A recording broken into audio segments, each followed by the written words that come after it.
नमस्कार, स्वागत है आपका विंध्य भारत में। मैं आपके साथ साक्षी गुप्ता। आइए बढ़ते हैं। 23 फरवरी 1981 का दिन था वह, जब तमिलनाडु के मीनाक्षीपुरम में डॉन नसरुद्दीन कमाल अपने साथियों के साथ एक दलित परिवार को बंधक बनाए हुए थे।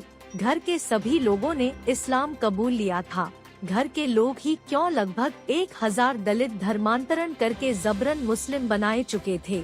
इसलिए मीनाक्षीपुरम का नाम बदलकर रहमतनगर रख दिया गया था। यह दलित गिने के घर की कहानी है। उसकी 8 वर्ष की पौत्री थी वैदेही। वह किसी भी कीमत पर मुस्लिम बनने को तैयार नहीं हुई। मैं मर जाऊंगी लेकिन कलमा नहीं पढ़ूंगी, उसने अपने दादा से कहा था।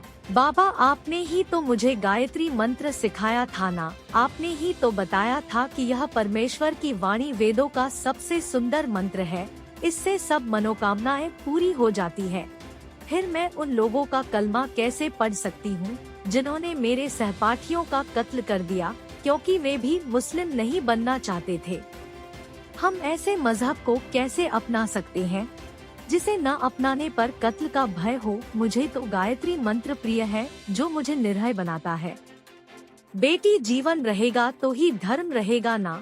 जिद छोड़ दे और कबूल कर ले इस्लाम। बाबा ने अंतिम प्रयास किया था। उसने बाबा से सवाल किया था, बाबा, आपने एक दिन बताया था कि गुरु गोविंद सिंह के 2 बच्चे दीवार में जिंदा चिनवा दिए थे, लेकिन उन्होंने इस्लाम नहीं कबूला था। क्या मैं उन सिख भाइयों की छोटी बहन नहीं? जब वे धर्म से नहीं डिगे तो मैं कैसे डिग सकती हूँ?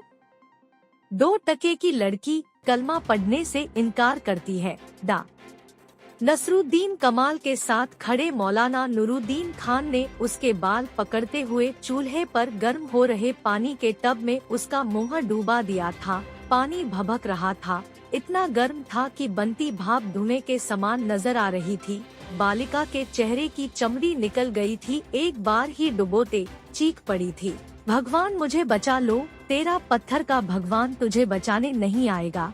अब तो इस्लाम कबूल ले लड़की, नहीं तो इस बार तुझे इस खोलते पानी में डुबा दिया जाएगा, मौलवी ने कहा था। फिर उसके दादा ने भी कहा, कबूल कर ले बेटी इस्लाम, हम भी सब मुसलमान बन चुके। तू जिंदा रहेगी तो तेरे सहारे मेरा भी बुढ़ापा भी कट जाएगा। लवी ने चूल्हे के पास से मिर्च पाउडर उठाकर उसकी आंखों में भरते हुए और चेहरे पर मलते हुए कहा, दूध के दांत टूटे नहीं और इस्लाम नहीं कबूलेगी। एक बार फिर तड़प उठी थी वह मासूम, पर इस बार भी यही कह रही थी, नहीं, मैं इस्लाम नहीं कबूल करूंगी। मौलवी को भी क्रोध आ गया था। इस बार तो उसका सिर जलते हुए चूल्हे में ही दे डाला था, परंतु प्राण त्यागते हुए भी उस बालिका के मुख से यही निकल रहा था, मैं इस्लाम नहीं कबूल करूंगी। अंतिम बार डॉक्टर नसरुद्दीन कमाल की ओर आशा भरी दृष्टि से देखा था।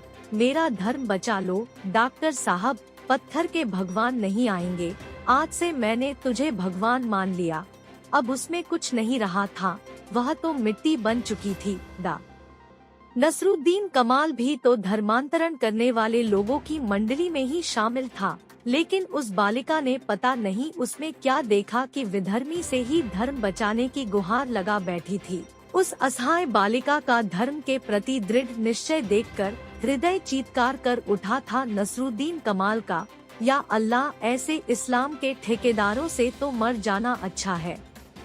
वह घर की ओर भाग लिया था और डॉ नसरुद्दीन कमाल पूरे 10 दिन अपने घर से नहीं निकला, कुछ खाया पिया नहीं, बस उस बालिका का ध्यान बराबर करता और आंखों में आंसू भर आते उसके गायत्री मंत्र का अर्थ जानने के लिए उसने एक किताब खरीदी। गलती से वह नूरे हकीकत यानी सत्यार्थ प्रकाश थी। उसने उसका गहराई से अध्ययन किया और 11 नवंबर 1981 को एक जनसमूह के सामने विश्व हिंदू परिषद और आर्य समाज के तत्वावधान में अपने पूरे परिवार के साथ वैदिक धर्म अंगीकार कर लिया। डॉ नसरुद्दीन ने अब अपना नाम रखा था आचार्य मित्रजीवन।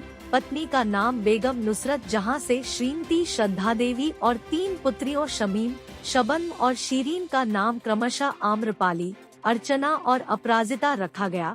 15 नवंबर 1981 को आर्य समाज सांता क्रूज, मुंबई में उनका जोरदार स्वागत हुआ, जहां उन्होंने केवल एक ही बात कही, मैं वैदेही को तो वापस नहीं ला सकता, लेकिन हिंदू समाज से मेरी विनती है, मेरी बेटियों को वह अपनाए।